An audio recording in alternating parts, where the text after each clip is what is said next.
Magandang umaga po sa lahat. Minsan pabigyan po natin ng masigabong palakpakan ng ating Diyos na buhay. Hallelujah! Sino po dito ang nilalamig kagabi pa? Super lamig, no? Parang nung nakaraan mainit, tapos biglang lumalamig. No? Dapat laging mainit. Parang kay Lord, dapat lagi tayo mainit. Dapat di tayo lumalamig. Amen? Pakitapik yung katabi mo, sabi mo sa katabi mo, oh, hindi ka yelo, ha? Huwag ka mag-ano dyan, frozen. Ayan, mapagpalang umaga po sa inyo lahat. Can we share some love sa mga kasama natin today? Sa mga katabi po ninyo, isang finger heart naman. Patingin naman ako ng finger heart. From left to right, sa harap, sa likod, pakita natin ang pagmamahal na yan. Wow, thank you Jesus, thank you Lord sa love. Ayan, para siyempre mas ramdam natin lahat na tayo ay talaga namang lovable. And speaking about love, ipagpapatuloy po natin ngayon ang ating bagong team na pinamagatang Mahal na Mahal.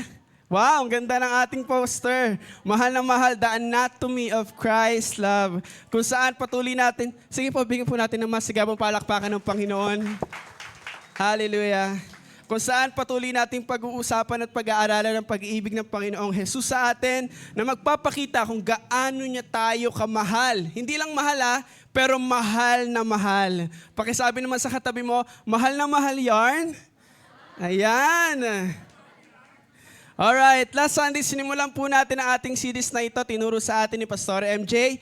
Pinag-usapan po natin kung paano ipinakita ng Panginoong Jesus ang kanyang pag-ibig sa mga paraan na He accepted the pains and sufferings. Hinarap niya ang takot at tinanggap ang puot ng Diyos and He accepted your place of condemnation. Amen? Kung saan ating natutunan na ang pag-oo ng ating Panginoong Jesus sa pagsunod sa Diyos Ama, kahit alam niyang ito ay mahirap, sinunod niya pa rin ito. And now, for our second installment, muli nating i-ready ang ating puso't isipan dahil muling ihahatid at ipapaunawa ng Panginoong Jesus ang kanyang pag-ibig sa atin. Kaya naman, alam ko na pong excited kayo lahat, so I invite everyone to stand. Tayo-tayo lahat dahil tayo po ay mananalangin.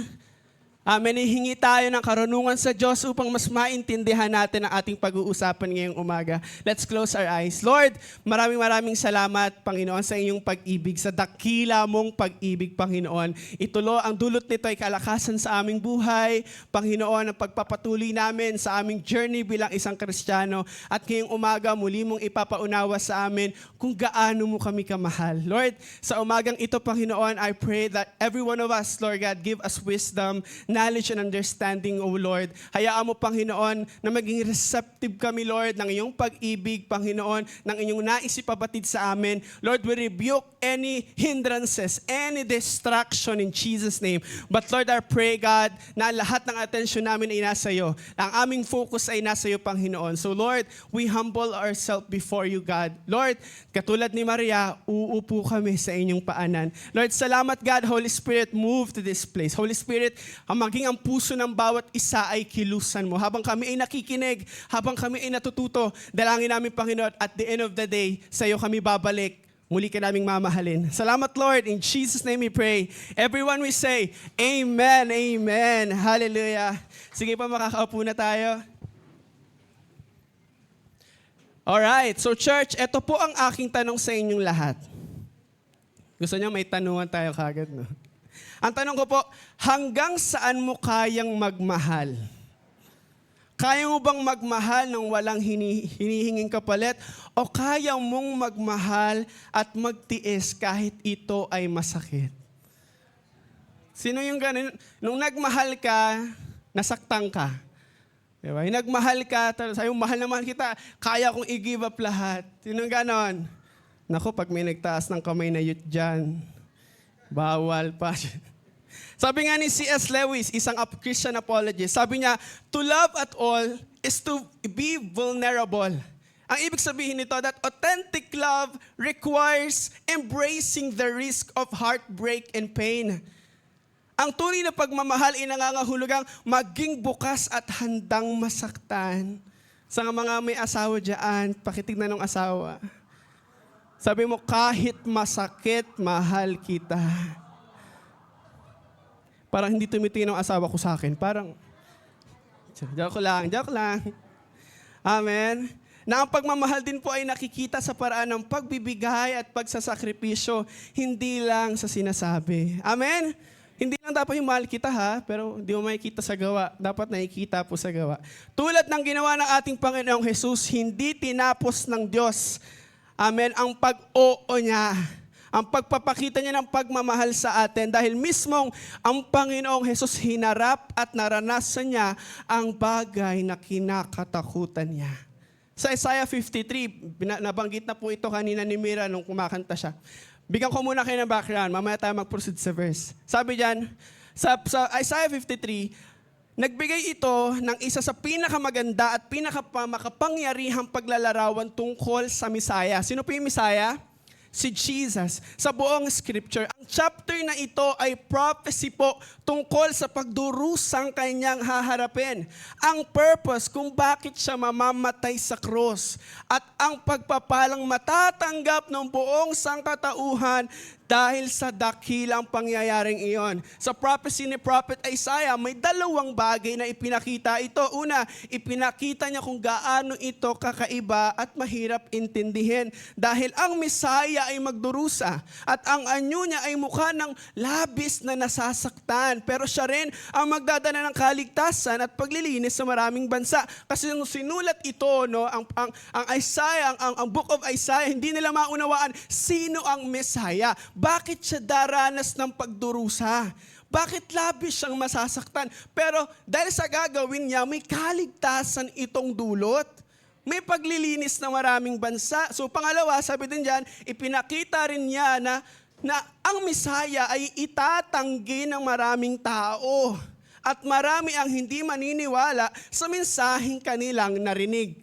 No, binasa natin from Old Testament sa New Testament, nakita natin maraming hindi naniwala kay Jesus sa tinuturo niya. Basahin na po natin Isaiah 53 verse 3 to 5. Sabi doon, He was despised and rejected by mankind, a man of suffering and of familiar with pain, like one from whom people hide their faces. He was despised and he held him in low esteem. Verse 4, surely he took up our pain and bore our suffering.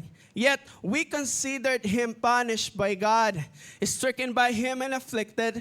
Verse 5, but he was pierced for our transgression, he was crushed for our iniquities. The punishment that brought us peace was on him, and by his wounds we are healed. Basa natin sa Tagalog. Hinamak siya at tinakwil ng mga tao. Dumanas siya ng mga sakit at hirap. Tinalikuran natin siya, hinamak at hindi pinalagahan.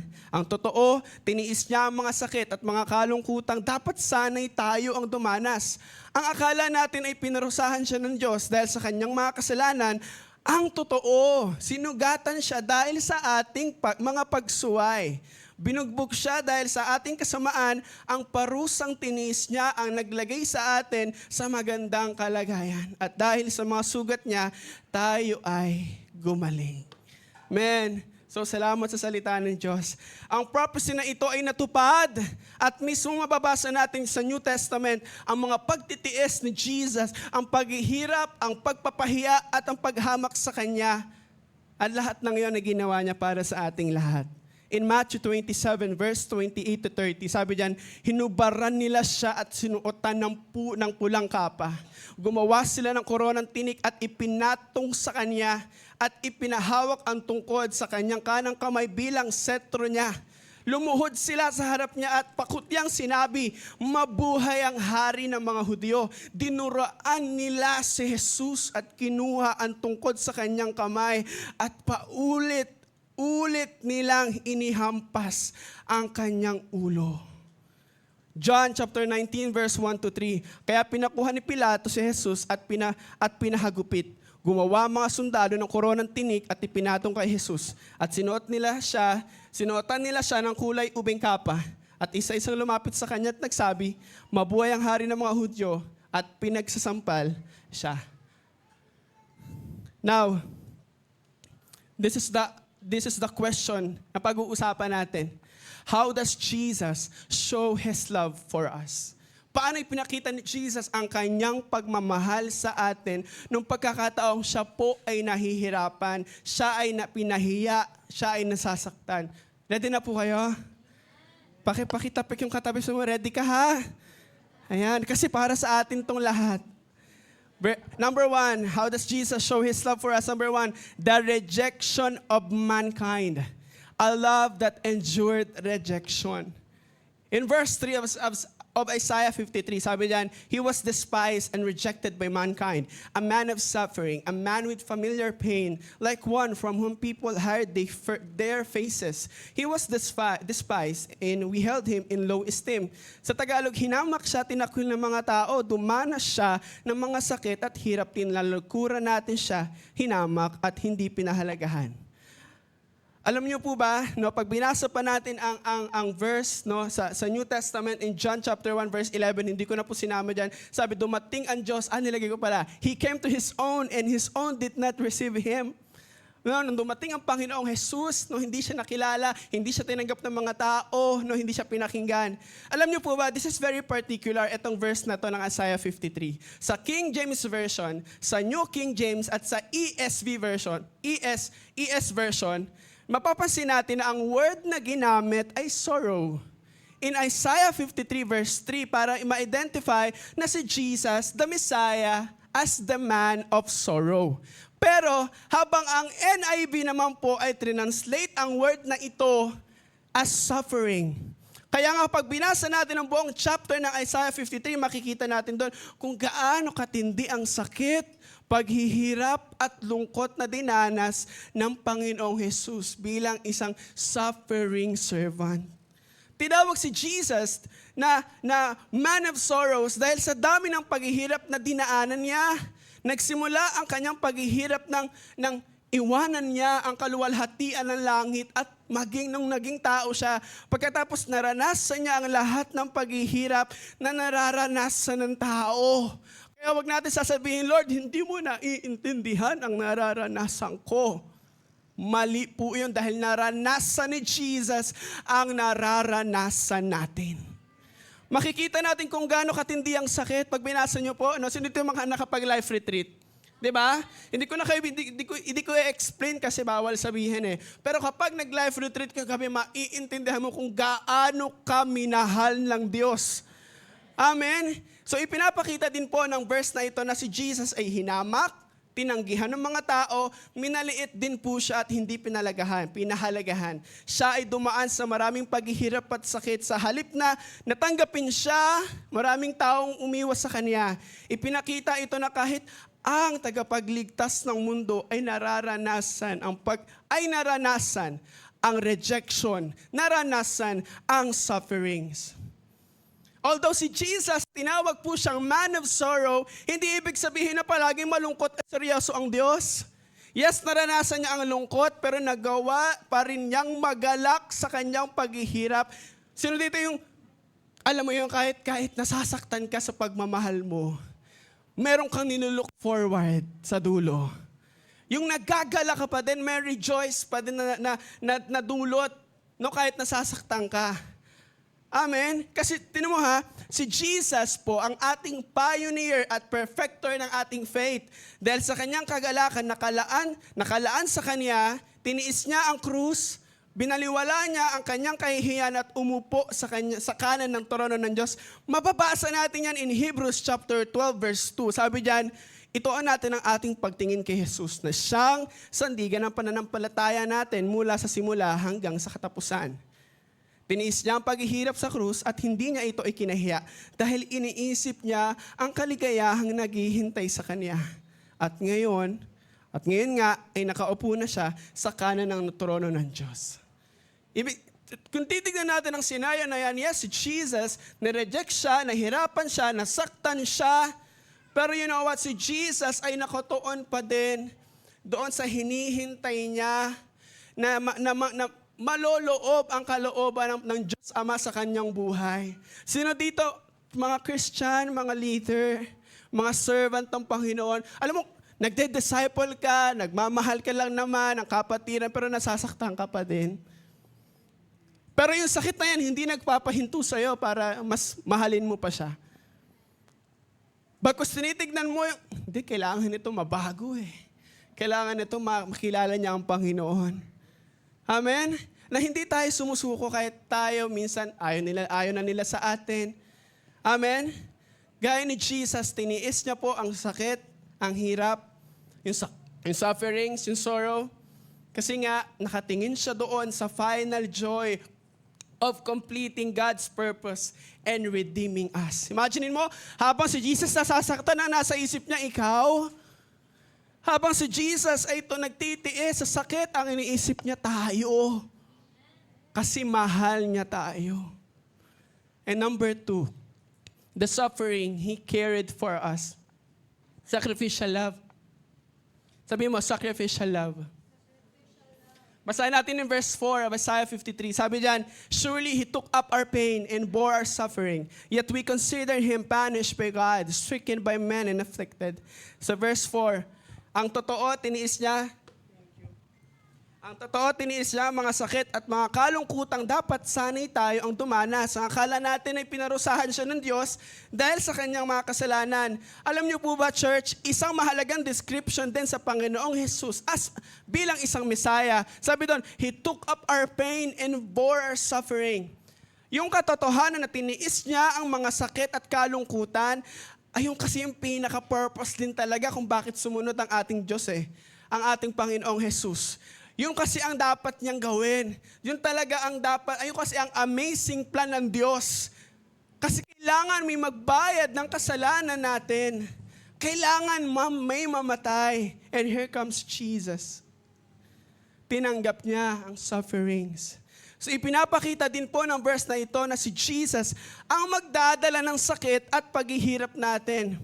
Kahit na nagdurusa po si Jesus, nagdurusa po siya para sa ating lahat. Marami pa rin po ang hindi nakakaintindi at inaakala nilang pinarusahan siya ng Diyos. Kaya si Jesus, pinahirapan. Kasi makasalanan si Jesus. Mali po. Sabi mo mali. Dahil ang totoo, nagdurusa si Jesus dahil sa ating mga kasalanan. Dahil ang totoo, inako niya ang ating kalungkutan, ang paghihirap, na para bang kanya, inilagay niya ito sa kanyang sarili para hindi na natin kailangan pang dalhin. Hindi mo na kailangan pabitbitin kasi nga, si Jesus na ang umako. Inaakala ng iba na ang Panginoong Jesus ay pinarusahan at nagdusa sa kanyang kasalanan. Totoo naman, pinahirapan siya ng Diyos Ama, nagdusa nga ang ating Panginoong Jesus, pero maling isipin na ang dahilan nito ay ang kanyang kasalanan. Dahil walang bahid ng kasalanan ng ating Panginoong Jesus. Ang katotohanan po nito, dahil po sa ating mga kasalanan. Kaya nga pag tuwing titingin tayo sa krus, tuwing naiisip natin ang ginawa ng Panginoong Jesus, bigla ka na lang, Lord, thank you God. Ako dapat ang nandyan, Lord. Pero salamat kasi Lord, dumating ka para iligtas ako at bayaran ang aking mga kasalanan. Para sa ating mga kasalanan, yung mga pagkakamali natin, sa halip tayo yung magdusa, tayo yung maghirap, si Jesus po ang tumanggap nito para sa ating lahat. Natupad ang propesiya na ito sa buhay ng ating Panginoong Jesus. Siya ang nagdala ng sakit, ng paghihirap, ng sangkatauhan. Mababasa natin in Matthew chapter 8 verse 17. Sabi diyan, ginawa niya ang mga ito upang matupad ang sinabi ni Propeta Isaias. Kinuha niya ang ating masakit at inalis ang ating mga karamdaman. Say mo, Lord, thank you. Salamat po. So that's number 2. Number 3, His wounds, our healing. A love that heals. In verse 5, sabi doon, but He was pierced for our transgression. He was crushed for our iniquities. The punishment that brought us peace was on Him, and by His wounds, we are healed. Ang totoo, sinugatan siya dahil sa ating mga pagsuway, binugbog siya dahil sa ating kasamaan. Ang parusang tiniis niya ang naglagay sa atin sa magandang kalagayan. At dahil sa mga sugat niya, ay gumaling tayo. Pakisabi sa katabi mo, gumaling ka na. Let's talk about yung sugat, yung wound. Sabi diyan, ang wounding na binanggit dito ay nangangahulugang severe injury. Sige po, next slide. In Hebrew word, ang salitang wound o sugat ay literally means tusok o binutas. Kasi ang Hebrew word na ito, okay, ay ang word na, ang basa dyan ay mikolal. Mikolal, M-kolal, mga ganon. Okay? Derive siya sa word na kalal. Okay? So literally means to be pierced, tusukin, o bored through. Sabi dyan, or stab. So, ang ini-imply na ng wound na ito, ng sugat na naranasan ng ating Diyos, ay hindi lang yung sugat na parang na gumasgas ka sa something na matigas. Hindi lang siya something na parang napasuka or what. Si Jesus, ang sugat niya, tinusok siya. Sino dito gustong matusok ngayong umaga? Hindi natin gugustuhin yun. So sa tuwing iisipin mo na si Jesus ay nahihirapan, siya ay dumaranas ng sakit kasi ang isa sa mga sakit na naranasan niya, tinusok siya. Magkabilang kamay, ang paa, maging ang korona sa ulo, tinusok. Kaya naman, ipinapahayag mismo nito, ang ganda ng verses na binasa natin, na ang lunas, ang kagalingan ay matatagpuan mo sa paghihirap ni Jesus. Dahil ang sabi sa verse, at dahil sa mga sugat niya ay gumaling tayo. Church, ang paghihirap po ng ating Mesaya, ang Panginoong Jesus, ay hindi para sa Kanya, para sa atin po iyon. Nasugatan at nagdusa siya dahil sa ating mga kasalanan. Ang parusang dapat sana ay para sa atin. Pero si Jesus ang tumanggap nito. Dahil sa kanyang mga sugat, nagkaroon tayo ng kapatawaran, ng kapayapaan at kagalingan. Kailangan mo maintindihan ngayong umaga na si Jesus, tiniis niya, hinarap niya yung sakit at hirap para pagalingin ka. May nagsasabi, may debate. Nagsasabi, ang healing daw na dulot nito ay physical healing or spiritual healing. Pero kapag tinignan natin sa New Testament, in Matthew 8, verse 16 to 17, sabi diyan, when evening came, many who were demon-possessed were brought to him, and he drove out the spirit with a word and healed all the sick.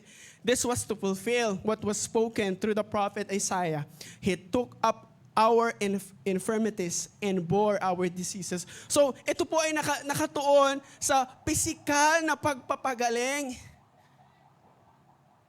In 1 Peter chapter 2, verse 24, baka sabi mo, so hindi siya for spiritual healing? Basahin natin. Si Kristo ang umako sa mga kasalanan natin nang ipako siya sa krus para iwanan na natin ang buhay na makasalanan at mabuhay ng matuwid. Dahil sa mga sugat niya, kumaling tayo. So ito ay nakatuon sa spiritual na paggaling, sa physical na paggaling, pareho. Kaya sino dito ang may karamdaman physical? Kaya kang pagalingin ng Diyos. Sino dito ang nahihirapan spiritually? Lord, tagal ko na Christian pero nahulog pa din ako sa kasalanan. Sabi ni Lord, pagagalingin kita, iwanan mo na yan, kasalanan na yan. Amen? Sino dito yung mga bago na Christian na, sobrang mape-pressure ako.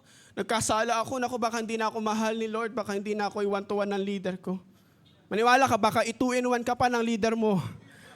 Baka araw-araw pa kayo. Di ba?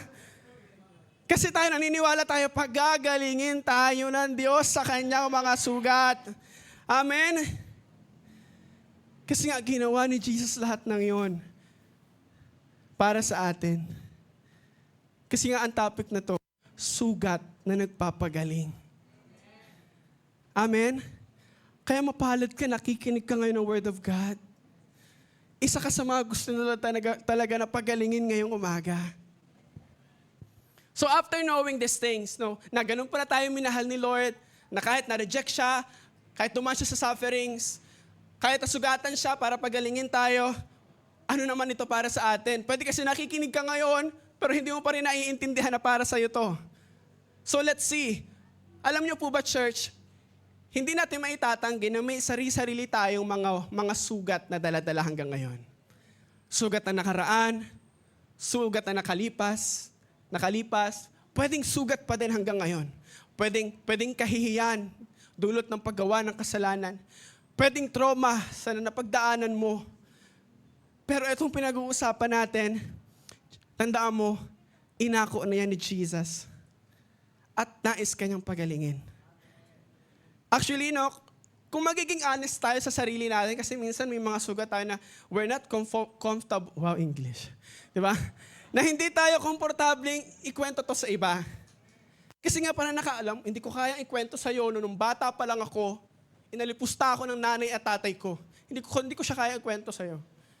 Hindi ko kaya ikwento sa iyo nung bata pa lang ako, hindi ko nararamdaman ang pag-ibig sa pamilya namin. Nakakayang pag-usapan yun.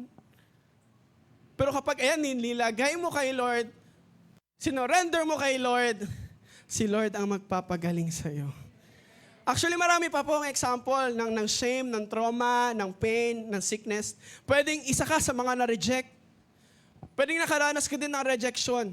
Pwedeng tinanggihan ka ng sarili mong pamilya, tinanggihan ka ng mga kaibigan mo, ng mga taong mahal mo, at nagdudulot ito sa iyo, sa sarili mo na parang wala namang halaga ang buhay ko. Pwedeng ganon. Pwedeng shame o matinding hiya.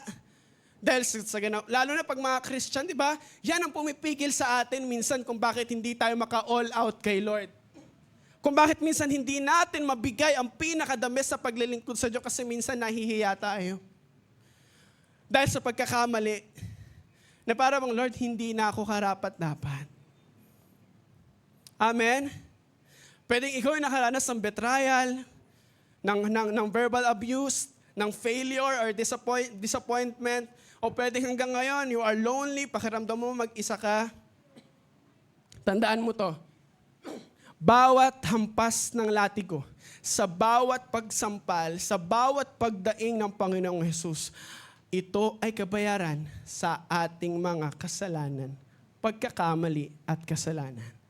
Dahil bilang isang anak ng Diyos, ang bawat sugat ng Panginoong Hesus ay lunas sa mga sugat na dala-dala pa rin natin hanggang ngayon. Kasi nga, bakit ginawa ni Jesus yon? Kasi nga, mahal na mahal ka niya. Kasi kung hindi tayo mahal ni Lord, pinabayaan na tayo ng Diyos. Pero kasi mahal na mahal tayo ng Diyos.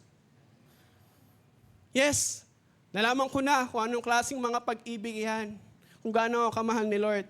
Now, the next question, paano tayo ngayon tutugon sa pag-ibig ni Jesus?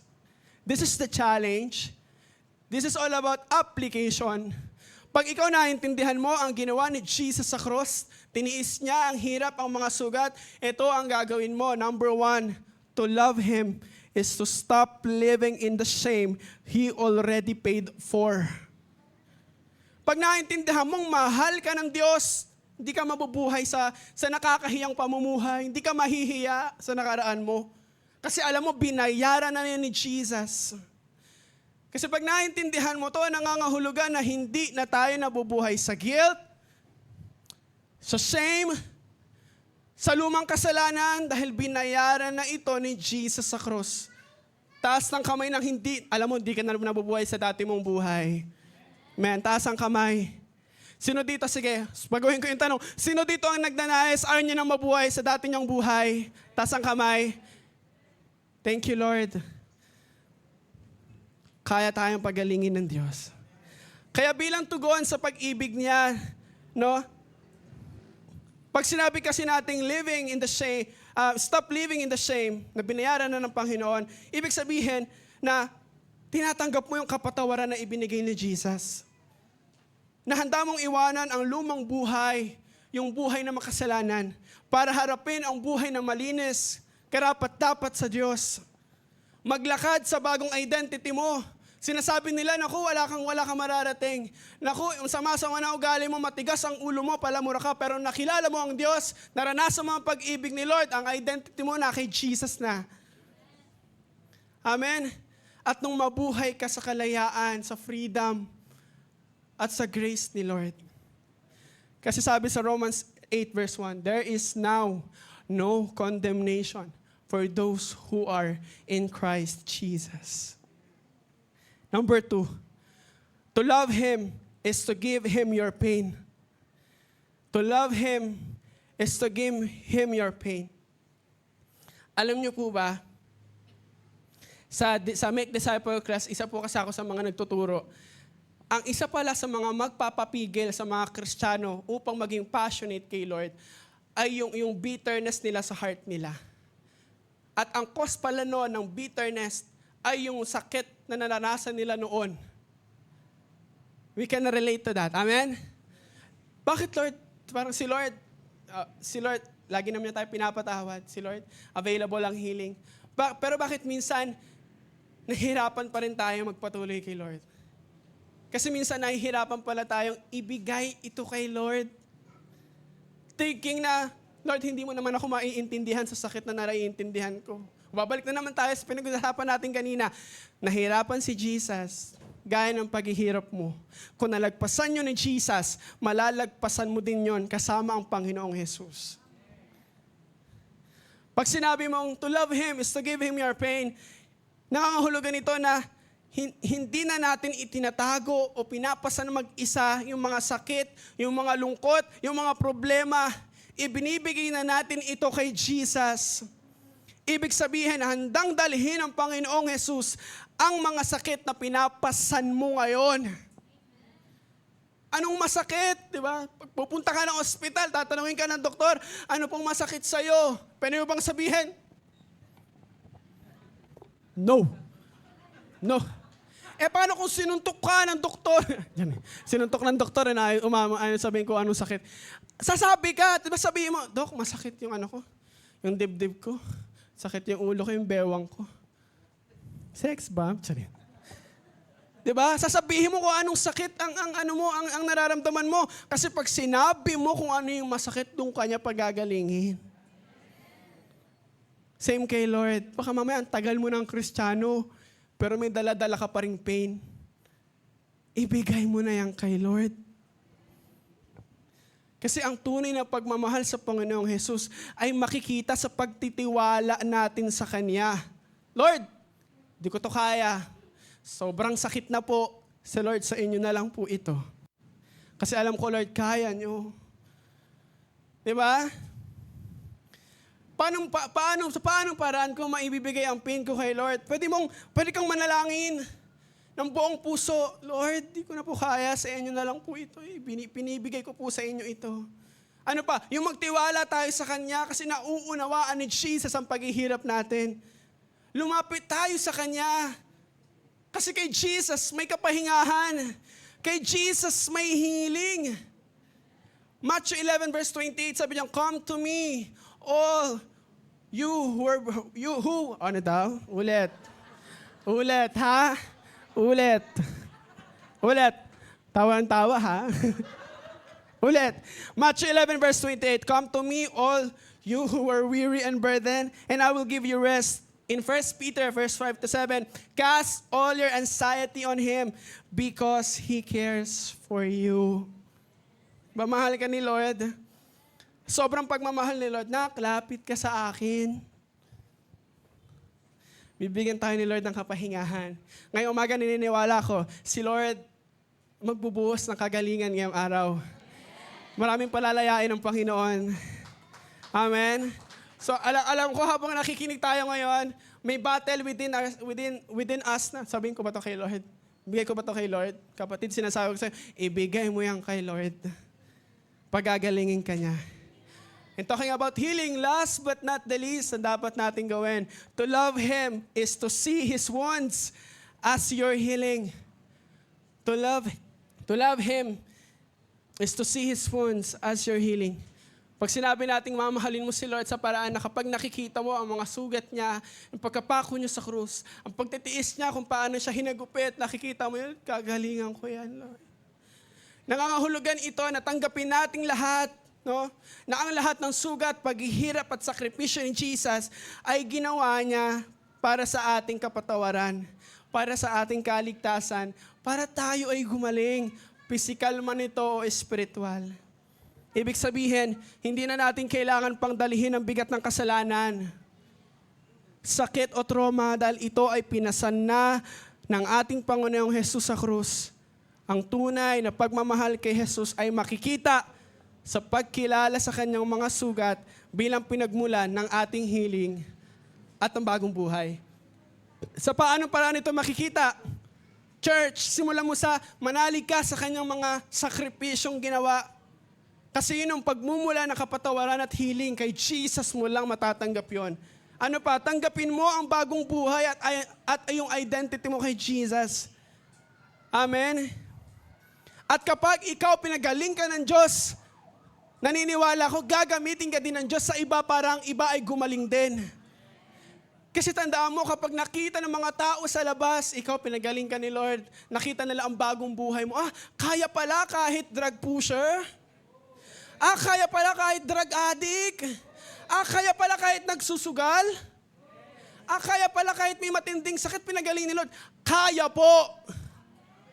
Basta susunod tayo sa Kanya, mamahalin natin ang Panginoon. Hanggang makita natin ang sarili natin, ginagamit na tayo ng Diyos sa iba. Amen? Kapag ginawa natin ang mga bagay na yon, ipinapakita lang natin na totoong mahal natin ang Diyos. Pwede kasing naiintindihan mo ang love ni Lord, pero ikaw mismo ayaw mong tumugon sa pag-ibig ng Diyos. Pwedeng pumili ka pa rin na manatili dyan sa sakit, sa nakaraang sugat, pero ayaw ng Diyos yan. Ang gusto ng Diyos, pagalingin ka niya. Before we end, let's review. Paano daw, pag naintindihan na natin ang pag-ibig ng Diyos? To love Him is to stop living in the shame He already paid for. To love Him is to give Him your pain. And last, to love Him is to see His wounds as your healing. Sinabi ko na kanina, alam niyo po ba habang pinaprepare ko to, habang inaaral ko to, ang puso ni Lord, naiintindihan ko na ang puso ni Lord sa atin ay yung pusong kailangan nilang maintindihan na kaya ko silang pagalingin. At ngayong umaga, ang nais ni Lord, pagalingin tayo, palayain tayo sa sakit. Sa spiritual man to, sa physical man ito. Sabi ni Lord, handa ko silang pagalingin. Dahil tiniis ko lahat ng hirap, ang krus. Dahil habang tinitiis ko lahat ng nasa isip ko, nasa puso ko, ay tayong lahat. Amen? And right now, sino sa inyo ngayon ang nangangailangan ng kagalingan? Sino sa inyo ngayon ang nagnanais na muling palayain ng Diyos? Na kumawala sa tanikala ng kasalanan, sa sakit na dulot ng mga tao, ng pangyayari, o ng sitwasyon sa buhay. Oras na para muling lumapit sa Diyos at maranasan ang kagalingang hatid ng mga sugat ng ating Panginoong Jesus. Right now, we will all stand. Hindi ko na kayo tatanungin, gusto mo bang pagalingin? Hindi po. Ang challenge ko ngayon sa'yo, tatayo tayong lahat. Kakausapin natin ang Diyos. Magnanais tayo, Lord, dumating ako sa simbahan na ito. Ang dami-dami kong dala. Ang dami-dami kong sugat, Lord. Lord, kaya ako narito kasi kailangan ko ng kagalingan. Kailangan kong lumaya. So right now, I want everyone to stand. Tayo tayong lahat.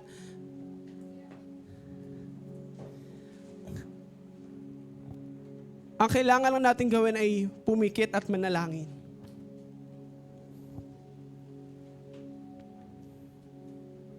Muli nating intindihin ang pinag-usapan natin habang tayo nakapikit, habang kinakausap ang Diyos.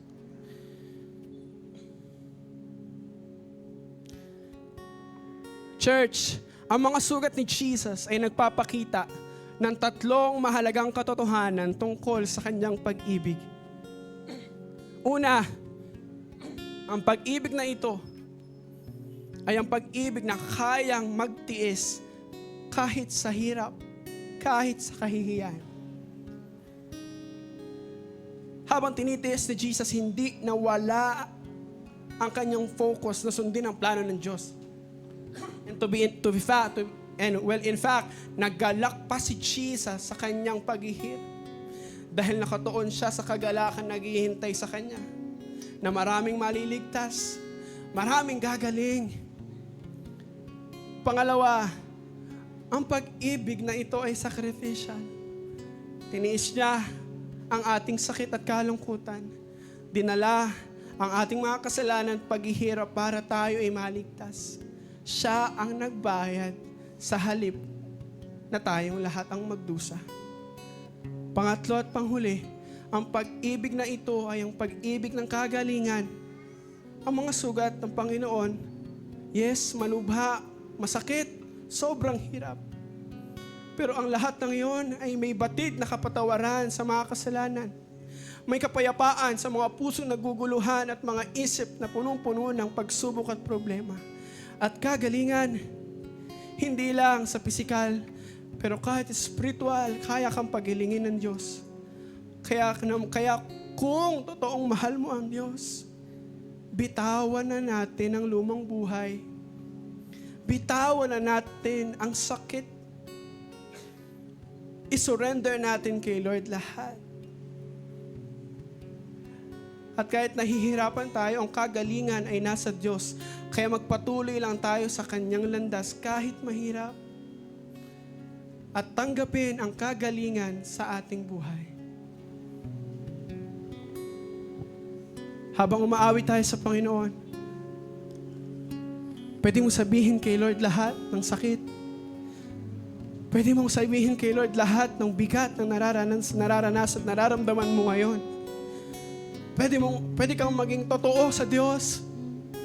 Dahil sa Kanya may kagalingan, may kalayaan sa kasalanan.